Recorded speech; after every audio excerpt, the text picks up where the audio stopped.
주님을 찬양드립니다. 오늘 주시 하나님의 말씀 보도록 하겠습니다. 오늘 주시 하나님의 말씀 사도행전 16장 16절에서 23절 말씀입니다. 사도행전 16장 16절에서 23절 말씀, 제가 가진 성경 신약 216쪽에 있는 말씀입니다. 사도행전 16장 16절에서 23절 말씀 우리 한 절씩 교독하겠습니다. 우리가 기도하는 곳에 가다가 점치는 귀신 들린 여종 하나를 만나니 점으로 그 주인들에게 큰 이익을 주는지라.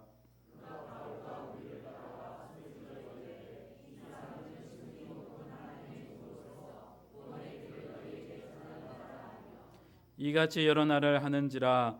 바울이 심히 괴로워하여 돌이켜 그 귀신에게 이르되 예수 그리스도의 이름으로 내가 내게 명하노니 그에게서 나오라 하니 귀신이 즉시 나오니라.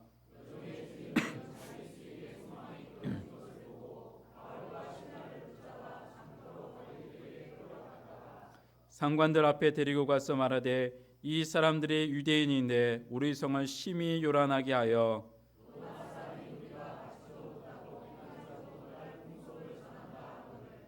무리가 일제히 일어나 고발하니 성관들이 옷을 찢어 벗기고 매로 치라 하여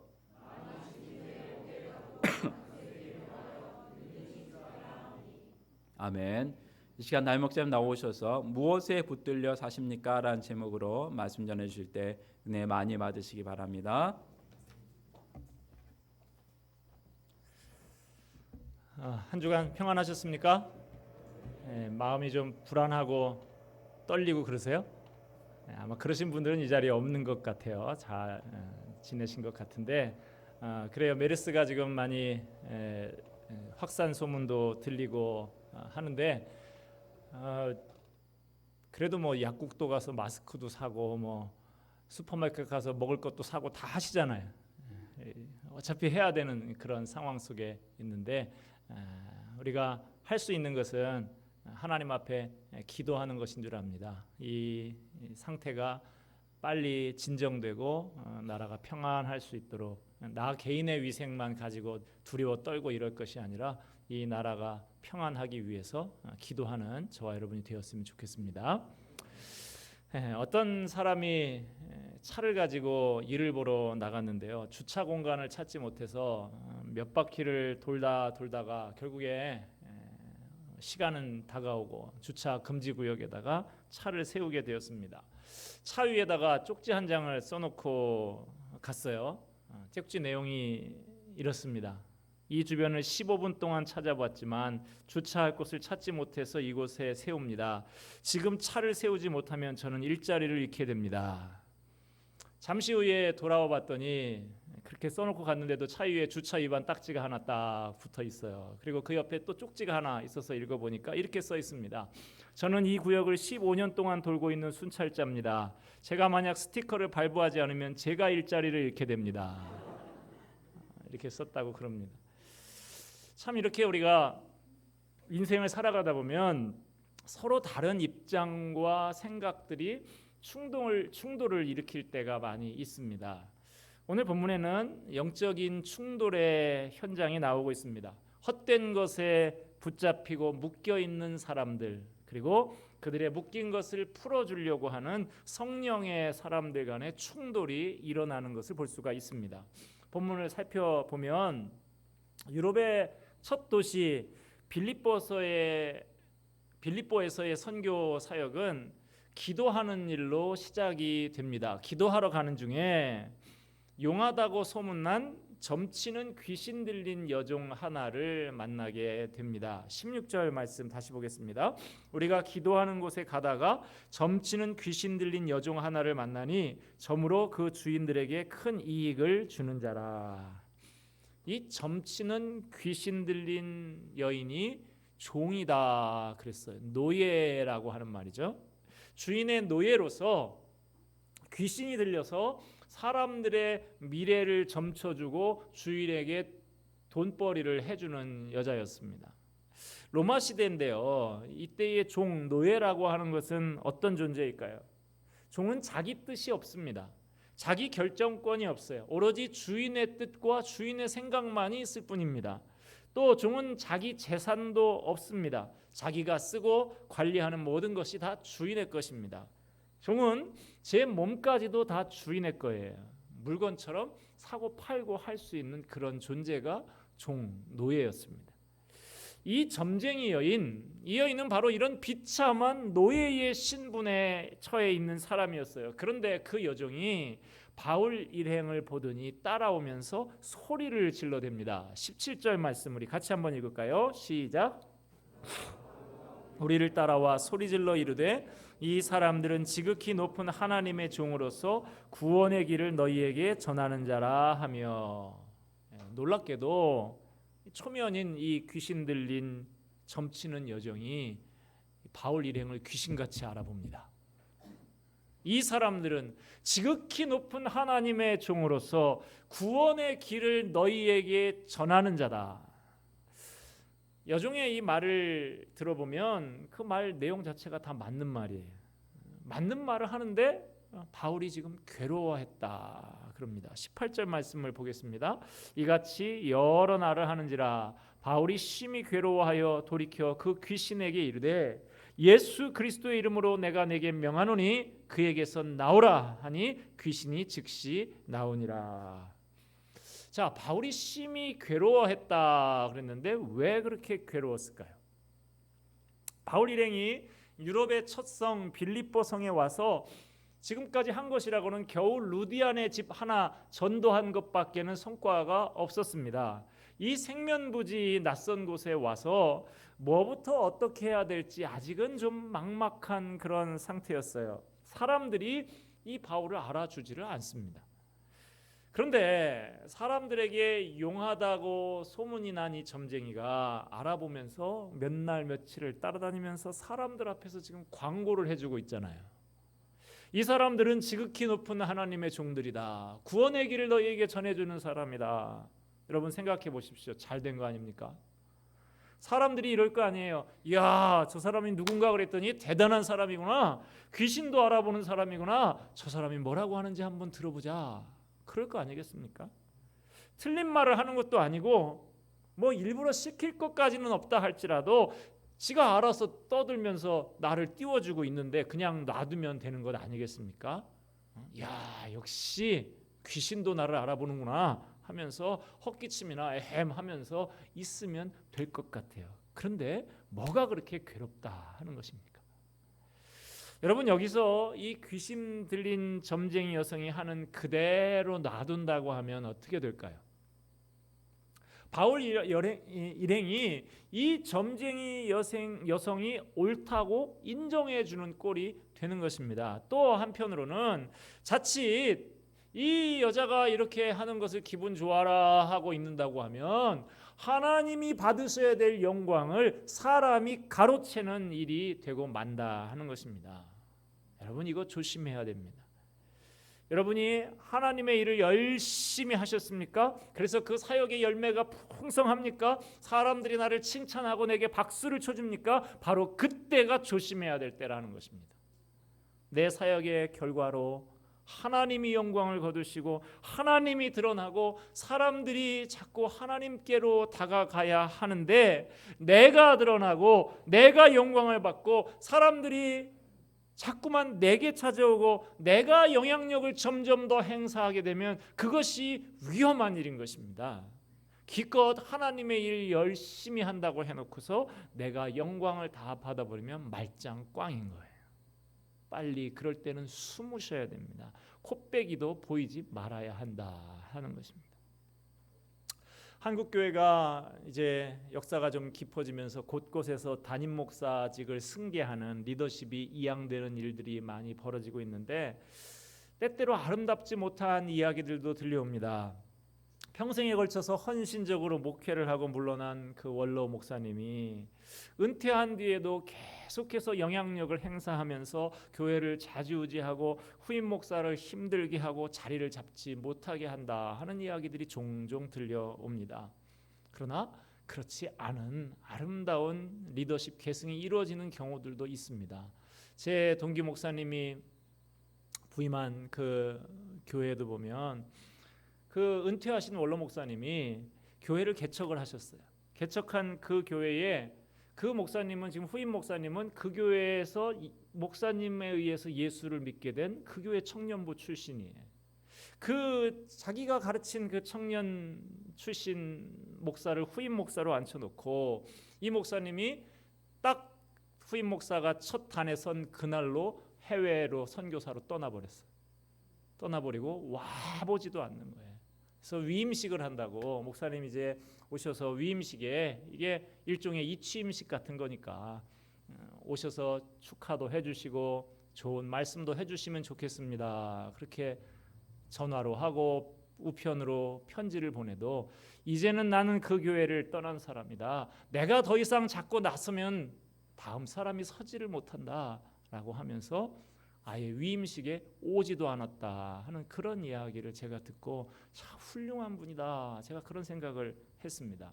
제가 젊은 시절을 보낸 교회의 그 원로 목사님도 담임 목사를 33년간 하셨던 목사님이세요. 그 목사님이 은퇴하시고 계속해서 돌아가실 때까지 교회 출석을 하셨는데 이런 반구 간섭을 하시지를 않습니다. 후임 목사의 방에 들어가지도 않으셔요. 마지막 남긴 말씀, 제가 영상으로 우연히 그 목사님 말씀을 담게 됐는데 제가 몇 번을 다시 봤는데 그 목사님 하시는 말씀이 이 내 후임 이 목사님이 가장 훌륭한 목사님이신 줄을 알고 여러분들 잘 섬기면서 함께 건강하고 아름다운 교회를 만들어 가라. 그것이 유언인지도 모르시고 그렇게 유언처럼 그 말씀을 남기시게 되었습니다. 내가 영광받고 내가 영향력을 행사하는 그런 사람이 아니라 하나님께 영광을 돌리고 하나님이 영광을 받으시는 그러한 사람 될 수 있기를 주님의 이름으로 축원을 드립니다. 자, 오늘 본문에 보니까 사도 바울이 이 점쟁이 여종을 보면서 심히 괴로워했다 그랬는데 그것은 무엇보다도 이 여인이 귀신에 사로잡혀서 살아가는 그 모습, 그 영혼이 너무나 불쌍했기 때문에 그랬다라는 생각이 듭니다. 오늘 본문에 이 여인뿐만 아니라 여러 등장인물들이 등장을 하고 있는데 하나같이 무엇인가에 사로잡힌 사람들이다 하는 것입니다. 첫째 나오는 이 여종, 귀신에 사로잡힌 귀신에 붙들려서 살아가는 사람이었어요. 남의 집에 매여 사는 노예 신분이라는 그 하나만 가지고도 불쌍한데 귀신에게 붙잡혀서 귀신의 종이 되었으니까 엎친 데 덮친 격인 것이죠. 이 사람은 귀신의 종이 되어서 귀신에 붙들려서 살아갑니다. 귀신의 말을 듣고 귀신이 주는 말을 하면서 그렇게 살아가요. 이 땅에 이런 여인뿐만 아니라 귀신에 잡혀서 살아가고 있는 사람들이 지금도 얼마나 많은지 모릅니다. 귀신에게 묶여서요 이사도 함부로 못합니다.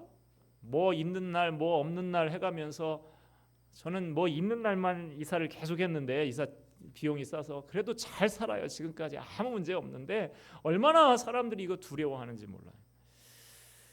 못 하나 박는 것도 맘대로 못하고 뭘 알아보고 그렇게 해야 된다고 합니다. 결혼 날짜 둘이서 사랑해서 좋은 곳 자리 잡아서 날짜 잡아서 그렇게 결혼하면 되는데 그것 하나 편안하게 못 잡고 그렇게 두려워 떨면서 삽니다. 악한 영에 사로잡혀서 사는 사람들이 많이 있어요. 미움의 영에 사로잡혀서 용서하지 못하고 다른 사람들에게 상처를 주면서 살아가는 사람들이 많이 있습니다. 만사를 부정적으로만 보고 부정적인 말만 내뱉는 사람, 그 배후에 악한 영이 자리 잡고 있습니다. 하나님 말씀에 순종하지 못하고 영적인 권위에 순복하지 못하는 거역의 영, 불순종의 영에 사로잡혀서 사는 사람들이 있습니다. 사도 바울은 이 불쌍한 여인, 사로잡고 있는 악한 영을 향해서 이렇게 선포했습니다. 예수 그리스도의 이름으로 명하노니 그에게서 나오라. 이 자리에 혹시 아직도 악한 영의 영향력에서 벗어나지 못하고 고통 가운데 있는 분들이 계십니까? 이 시간에 여러분들을 사로잡아 얽어매고 있는 그 모든 악한 세력들을 떨쳐버리는 시간들이 되시기를 바랍니다. 이 시간에 함께 우리가 좀 선포할 수 있으면 좋겠어요. 예수 그리스도의 이름으로 명하노니 어둠의 영아 내게서 떠나가라고 그렇게 선포할 수 있기를 바랍니다. 따라서 하십시다. 예수 그리스도의 이름으로 명하노니 악한 영아 내게서 떠나가라. 시기와 다툼의 영아 떠나가라. 음란의 영아 내 집에서 떠나가라. 불순종의 영아 내게서 떠나가라. 할렐루야. 우리 주 예수 그리스도 안에서 참 자유와 평안을 누리시는 저와 여러분이 되기를 주님의 이름으로 축원드립니다. 오늘 본문에 또 하나의 등장인물이 나오죠. 점쟁이 여종의 주인이 나오고 있습니다. 오늘 16절과 19절 말씀해 보니까 주인이 하나가 아니에요. 주인들이라고 복수로 언급이 되고 있습니다. 이 불쌍한 여인을 그 공동으로 이 사람들이 소유하고 있다는 거예요. 그래서 이 여인을 앵벌이처럼 그렇게 부려서 이익을 나누어 가졌던 모양입니다. 이 사람들, 이 여인의 주인들, 물질에 붙잡힌 사람들입니다. 돈에 붙잡혀서 살아가는 사람들이었습니다. 자, 바울이 예수님의 이름으로 귀신을 내쫓았습니다. 이 여인은 이제 자유한 사람이 되었어요. 평안을 누리고 있습니다. 이 악한 영에게서 벗어나서 맑은 정신을 가지고 평안하게 살아가게 되었어요. 여러분 어떻습니까? 악한 영에 사로잡혀서 고통받던 그 사람을 맑은 정신을 가지고 평안히 살도록 그렇게 도와주었으니 그 사람에 대해서 고기라도 한 근 끊어서 그렇게 정중하게 감사 인사라도 해야 될 것 같은데, 그런데 이 물질에 붙들려 있고 돈에 붙들려 있는 사람들, 이 주인들의 눈에는 그런 것은 안중에 없었습니다. 그들에게 있어서 이 여종, 인격체가 아니라 돈 버는 기계에 불과했던 것이죠. 그들은 다만 이 여종을 통해서 벌어들이는 복채, 거기에만 관심이 있었습니다. 그 더러운 이익이 끊어지게 되니까 노발대발하면서 바울과 실라를 붙잡아 끌고 가서 고소를 합니다. 여러분, 이 본문에 나오는 이 말씀을 옛날 고리골짜기에 그런 일이 있었나 보다 그렇게 생각할 일이 아닙니다. 남의 얘기가 아니라는 것이죠. 지금 우리에게도 이러한 일들이 많이 유사한 일들이 벌어지고 있습니다. 얼마나 사람들이 돈에 많이 매여서 살고 있느냐. 어떤 목사님이 창세기에 나오는 요셉의 일생에 대해서 강의를 쭉 마친 다음에 질문을 했답니다. 요셉이 들으신 것처럼 이렇게 파란만장한 인생을 살았는데 요셉의 인생을 듣고 나니까 한마디로 요셉의 인생을 딱 요약하면 뭐라고 할 수 있겠냐고 그렇게 질문을 하셨어요. 그랬더니 어느 성도가 이렇게 대답을 하더랍니다. 요셉은 1억 모은 인생이네요. 그러더래요. 이게 무슨 소리냐? 어디 지금 1억 이런 게 성경에 있느냐 그랬더니 이 성도가 하는 말이, 목사님이 방금 요셉의 인생이 파란만장한 인생이라 그랬는데 파란 돈 만장이면 1억입니다. 그렇게 얘기를 했답니다. 지금 이 사람 머릿속에 온통 돈으로 가득해 있으니까, 늘 생각하는 게 돈밖에 없으니까 그러면 벌써 파란색 돈 10,000원짜리 이 생각만 하니까 파란만장 그러면은 1억이에요. 계산도 빨라요. 여러분, 우리가 참 보면 멀쩡하게 생긴 사람, 인격적으로나 지성적으로나 모자람이 없는데도 돈만 보면 힘없이 무너지는 경우들을 봅니다. 돈에 인간을 조종하는 그런 힘이 있어요. 우리의 신앙의 초점을 때로 흐리게 만듭니다. 신앙의 감격을 싹 빼앗아가 버립니다. 인간이 돈에 사로잡히게 되면 돈을 사랑하게 되고 돈을 신으로 받들어 섬기게 됩니다. 돈의 힘을 빌리기 위해서 스스로 그 앞에 무릎을 꿇고 자신의 운명을 맡기게 됩니다. 성경에 너희가 하나님과 재물을 겸하여 섬기지 못하느니라 그랬습니다. 재물이라고 하는 것이 단순히 재물로 끝나는 것이 아니라 우리 자신을 지배하는 신으로 바뀔 수 있다는 거예요. 얼마나 강력한 신이냐? 하나님과 재물을 겸하여 섬기지 못한다. 하나님하고 재물이 거의 동급으로 갈 수 있는 그런 존재가 될 수도 있다는 것입니다. 사탄이 돈을 가지고 우리를 조종하기 위해서 흔들며 이렇게 속삭입니다. 돈 네가 열심히 피땀 흘려 번 돈이야. 그러니까 내 거야. 그러나 그렇습니까? 이 세상의 모든 재물은 다 하나님의 것입니다. 돈이면 뭐든지 할 수 있어? 아닙니다. 돈으로 할 수 없는 것이 많이 있습니다. 돈보다 소중한 것들이 너무나 많이 있습니다. 돈만 있으면 행복해. 그러나 성경은 말합니다. 은을 사랑하는 자는 은으로 만족함이 없고 풍부를 사랑하는 자는 소득으로 만족함이 없나니 이것도 헛되도다. 돈이 우선이야. 돈이 최고야. 그럽니다. 돈을 벌기 위해서는 무엇이든 하라고 합니다. 신앙생활도 일단 유보하라고 우리를 유혹을 합니다. 여러분 속지 마십시오. 정신 바짝 차리십시오. 돈에 사로잡혀서 사는 인생이 되지 마시기를 바랍니다. 자, 오늘 본문에 또 다른 등장인물이 하나 등장을 하는데요. 누가 등장합니까? 재판관입니다. 이 재판관은 편견과 관습에 붙들려서 살아가는 그런 전형적인 인물이라고 할 수가 있습니다. 이 재판관은 이 여종, 이익을 빼앗기게 된 여종들이 바울과 실라를 붙잡아가서 고소를 하니까 이 피고가 유대인이라고 하면서 고소를 하죠. 몇 절에 나옵니까? 20절 보면 상관들 앞에 데리고 가서 말하되 이 사람들이 유대인인데 우리 성을 심히 요란하게 하여. 지난주에 제가 말씀을 드렸습니다마는 로마 황제가 이 유대인들을 싫어해서 로마에서 유대인들을 축출을 했는데 아마 그때 이 빌립보 성에서도 같이 유대인들을 축출하는 일이 있어서 그래서 이 빌립보 성에 유대인의 회당이 없었던 것 같다. 그렇게 말씀을 제가 드렸었죠. 그래서 이 유대인들에 대해서 아마 좀 선입견, 그런 편견을 가지고 있었던 것 같아요. 이 사람에게 유대인이다라고 이야기를 하니까 시시비비도 가려보지도 않는 채 전후 사정도 따져보지 않은 채 옷을 찢어 벗기고 매로 치고 옥에 가두어 버렸다 그랬습니다. 유대인에 대해서 편견을 가지고 있는 것이죠.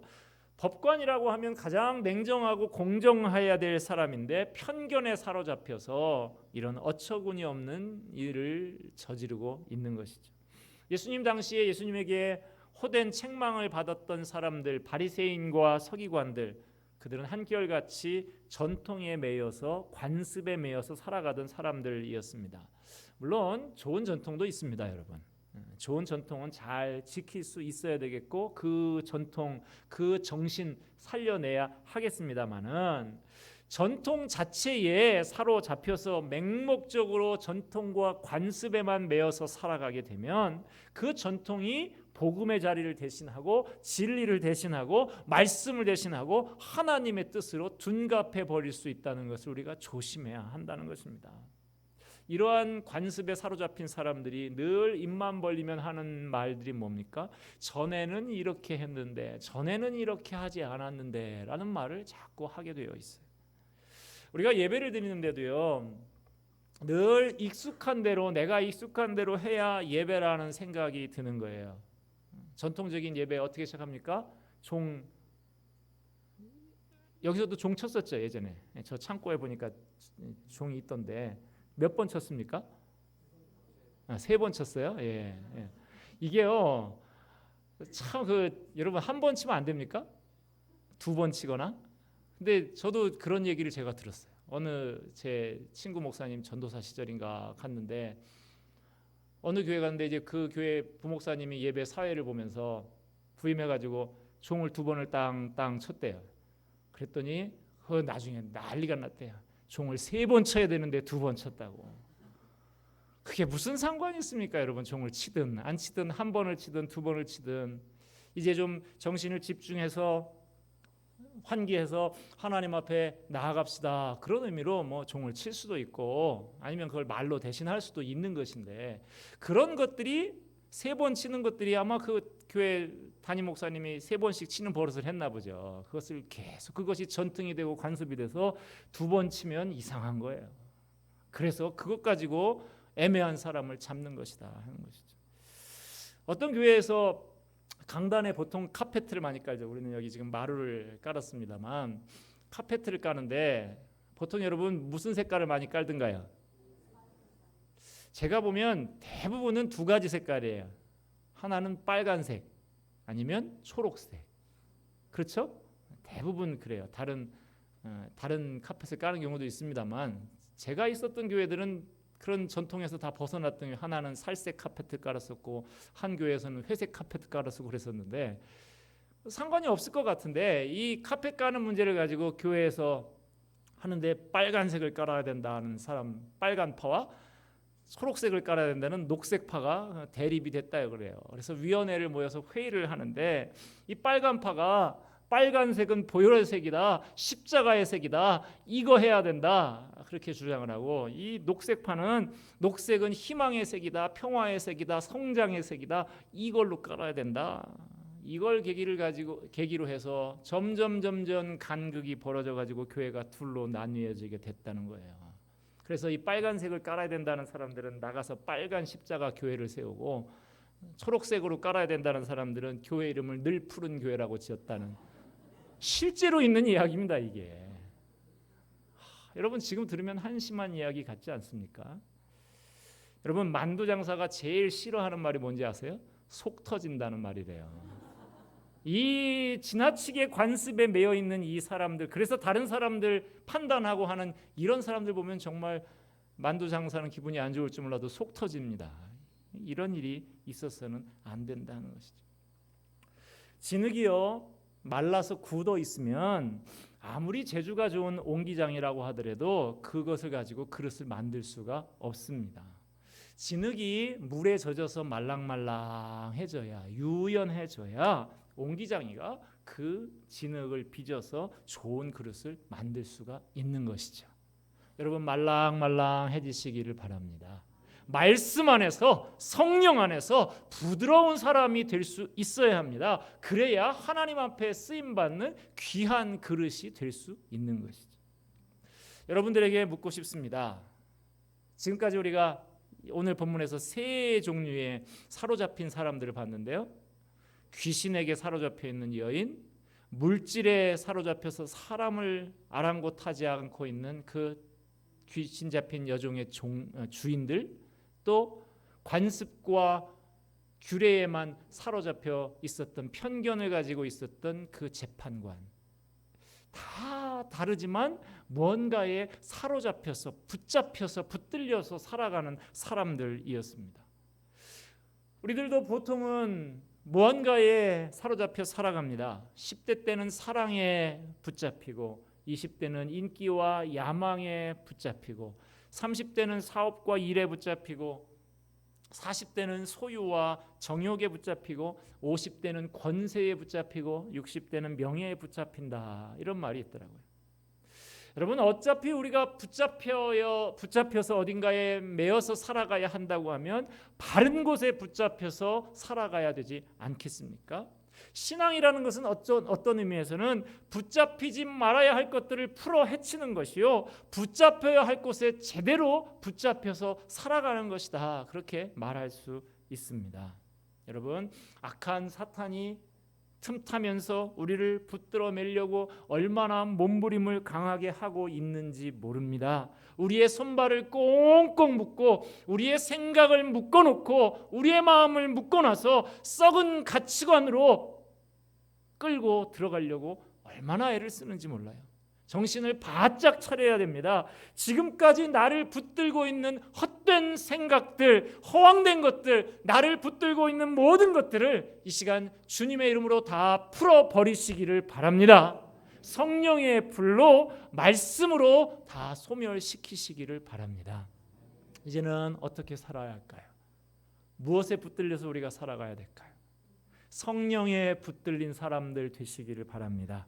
말씀에 사로잡힌 사람들 되시기를 바랍니다. 주님 주신 사명에 붙들려서 살아가는 복된 성도들이 다 되시기를 주님의 이름으로 축원드립니다. 기도하겠습니다.